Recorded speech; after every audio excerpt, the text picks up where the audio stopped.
بسم الله الرحمن الرحیم. السلام علیکم ورحمۃ الله وبرکاتہ. درېمې برخې سره ستاسو دینی مسائل او دغه حل لپاره مفتی صاحب حاضر خدمت دی. مفتی صاحب زکات متعلق څه مسائل دي د ملګرو کړي دي. عبد الله در شکاباد نه تپوس کوي چې د جهیز سامان باندې زکات شته او کنه، لکه د جنې رخصت شي نه کور کې موجود ده.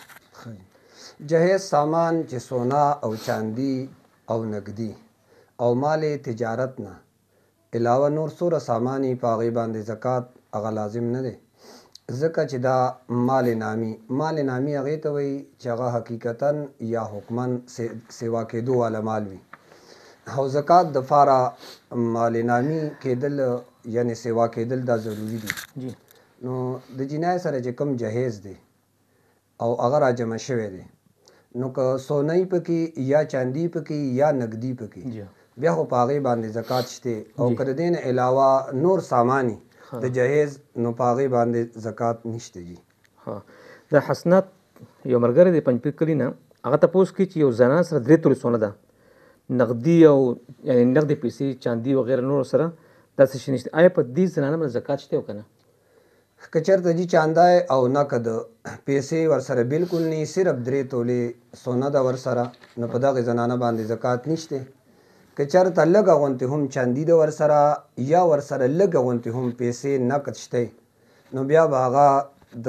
52 تولې چاندی حساب سره که دغې ته نصاب رسي بیا به دې زکات ورکوي. جي بیا پې زکات ورکول هغه واجب دي.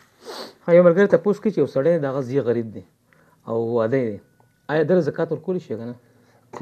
والدین جي خپل بچي ته خپل اولاد ته زکات نشي ورکولی، او دا موږ مخکې ویلي ومو. بچی خپل پلار ته خپل نیکه ته اور نیکه ته اصول او فروغ چې کوم دي چا نه پیدا وي او چا څوک د ده نه پیدا دي هغوی له زکات نشي ورکولی. جي البته نسو کړوسو دې ته هم زکات نشي ورکولی. جي دا یو ملګری نورالبصر د شګوڼ نه دی، دې تپوس کوي چې یو سړي سره 100 لکه سرمایه ده او دې 10 لکه په هغه باندې قرض دی، لکه په هغه باندې قرض ده، دا زکات څنګه ورکوي؟ زکات جي چې کوم د باندې قرضه ده هغه به ترېنه لرې کړي، د باندې زکات صرف د 10 لکو روپو دی، 10 لکه روپۍ دي، د دې به د زکات ورکوي، او دا 10 لکه چې به د قرض دی دا به ترېنه لرې کړي. جي یو بل تپوس دی، ډاکټر دی، دغه کلینیک دی یا یو عالم دی، دغه کتابخانه ده، 15 لکو 10 لکو هغه دکان کړی دی، دې به زکات څنګه ورکوي؟ لکه که ډاکټر کلینیک باندې جي یا یا مطلب په هغه قرضه ده، مثال کې تو پر هغه قرض اخیستی شوی دی او په دکان کلاو کړی دی، کلینیک کلاو کړی دی، دې به قرضه څنګه زکات څنګه ورکوي؟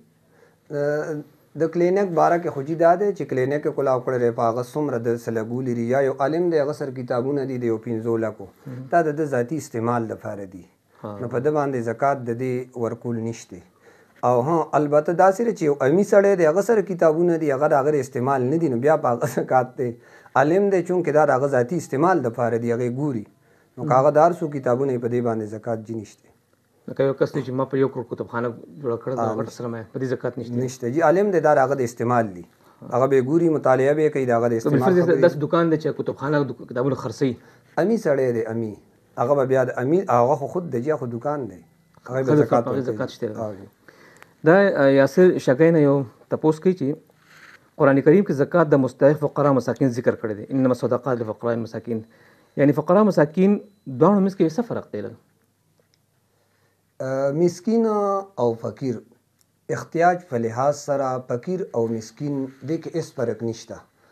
البته فقیر هغه چاته وایي چې هغه سره هېڅ هم نه، معنی هېڅ شی ورسره هم نشته. فقر ورسره داسې انخته دی لکه الفقار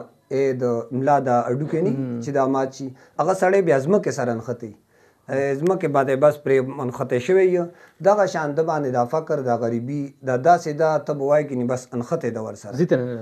او مسکین داسې دی چې هغه چاته وایي چې هغه سره څه ناسه وي خو هغه د هغه دپاره کافي کېږي نه. مثال پورې تنخواه د مسکین تقریبا 10,000 ده، د هغه خرچ هغه 12,000 دی، معنی د دپاره پاتې کېږي نه، نو دغې ته مسکین ویلی کېږي. قرآن کریم کې هم الله صورت کاف کې چې ذکر کوي اما السفینة فکانت لمساکین، نو هلته هم د هغې خو کشتی وه، الله د مسکین په صفت سره هغه هلته کې ذکر کړی دی. دا عمر خطاب یو ملګری د ماندرۍ نه تپوس کوي چې ما څه پیسې ایصال ثواب دپاره خپل مور لپاره ایښې وې لګم دغه پیسونه زه خپل وروڼه خویندو سره ورکولی شم پکې ګوره جي چې ستا رور دی او ستا خور ده او هغه ضرورتمند دي نو بالکل هغوی له ورکولی شي او دا ورکول ډبل ثواب دی ځکه حدیث کې راځي رشته دار باندې صدقه کول دا ډبل ثواب دی یو د صدقې ثواب دی بل هغه ستا رشته دار دی نو د رشته دارۍ ثواب دی نو بالکل ورکولی شي ورته باقي رقم ورکولو په وخت کې هغوی ته دا ویل چې یاره دا د والدینو ثواب د ایصال لپاره زه کوم والدینو ایصال ثواب دپاره دا ویل نه دي پکار جي بلکې دغه ټیم کې ورته ویلی دي چې دا هدیه ده دا تحفه ده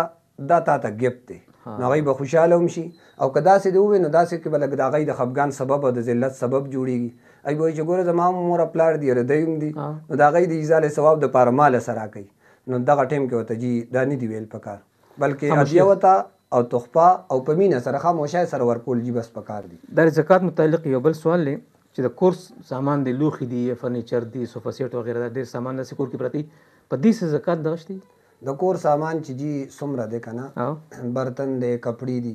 په هغې باندې جي زکات نشته مفتی صاحب د زکات متعلق بل تپوس ته کالانا حمد علي ورکوي چې موجوده دور کې تقریبا په هر کور کې آرایش سامانونه دي قیمتي قیمتي سامانونه دي